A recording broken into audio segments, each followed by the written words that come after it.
हरे कृष्ण, राधे राधे। ओम नमो भगवते वासुदेवाय। भगवान श्री विष्णु के भक्तों के लिए एकादशी व्रत का विशेष महत्व है।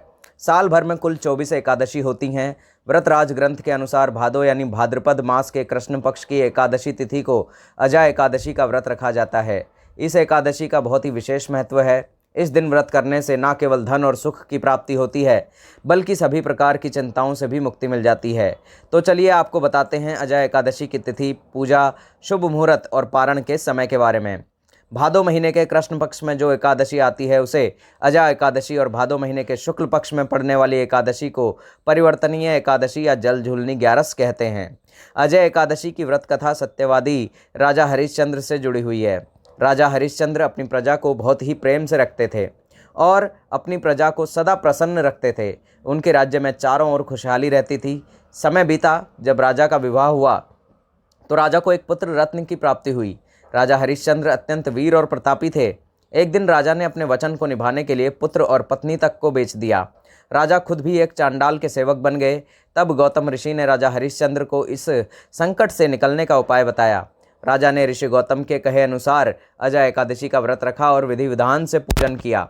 अजा एकादशी के व्रत के प्रभाव से राजा हरिश्चंद्र के खोया हुआ परिवार और राजपाट फिर से मिल गया। इसलिए सभी उपवास में अजा एकादशी व्रत को सर्वश्रेष्ठ बताया जाता है। कहते हैं कि अजा एकादशी का व्रत रखने वाले भक्तों को सभी पापों से मुक्ति मिल जाती है। एकादशी का व्रत रखने वाले व्यक्ति को आहार, व्यवहार, इंद्रियों और अपने चित्त पर संयम रखना आवश्यक होता है। इस बार अजा एकादशी का व्रत सर्वार्थ सिद्धि योग में रखा जाएगा। एकादशी की तिथि प्रारंभ होगी 28 अगस्त बुधवार की मध्यरात्रि 1:20 से और समाप्त होगी 29 अगस्त गुरुवार की मध्यरात्रि 1:37 पर। इसीलिए इस बार केवल 29 अगस्त के गुरुवार के दिन ही अजा एकादशी का व्रत रहेगा। सभी गृहस्थ जन और वैष्णव जन केवल इसी एक दिन उपवास रखेंगे।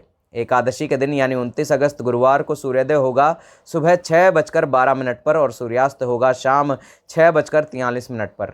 ब्रह्म मुहूर्त सुबह 4:35 से 5:20 तक रहेगा। अमृतकाल सुबह 6:20 से लेकर 7:59 तक रहेगा। सुबह की पूजा आप ब्रह्म मुहूर्त में या फिर अमृतकाल में कर सकते हैं। इस दिन सिद्धि योग शाम 6:15 तक रहेगा।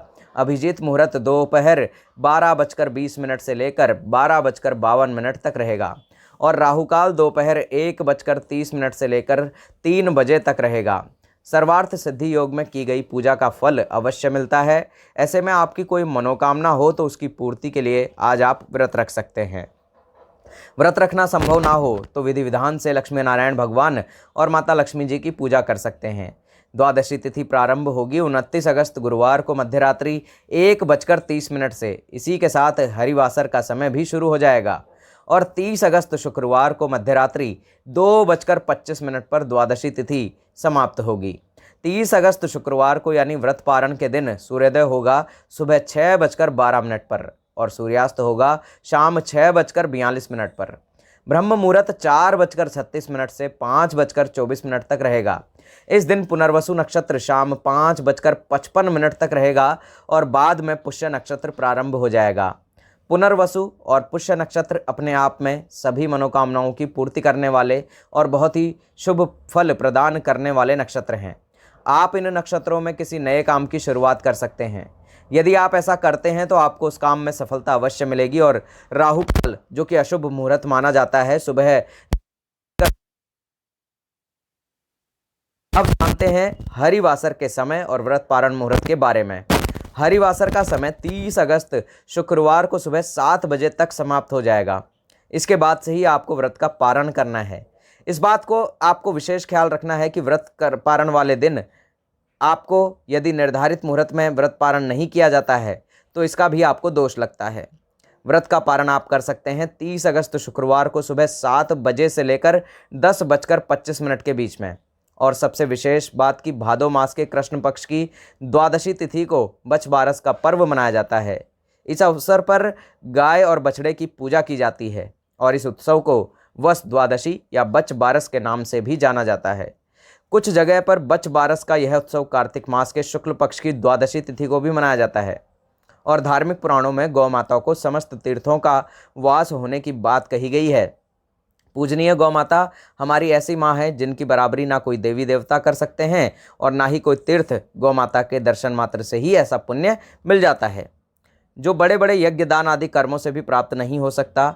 इसीलिए इस दिन आप भगवान श्री कृष्ण और गाय और बछड़े की पूजा करके गाय और बछड़े को हरा चारा अवश्य खिलाएं। भगवान विष्णु की पूजा में भोग लगाने के लिए तुलसी के पत्ते एक दिन पहले यानी दशमी तिथि को ही तोड़कर रख लेने चाहिए। और अंत में चैनल को सब्सक्राइब ज़रूर कर लीजिएगा दोस्तों।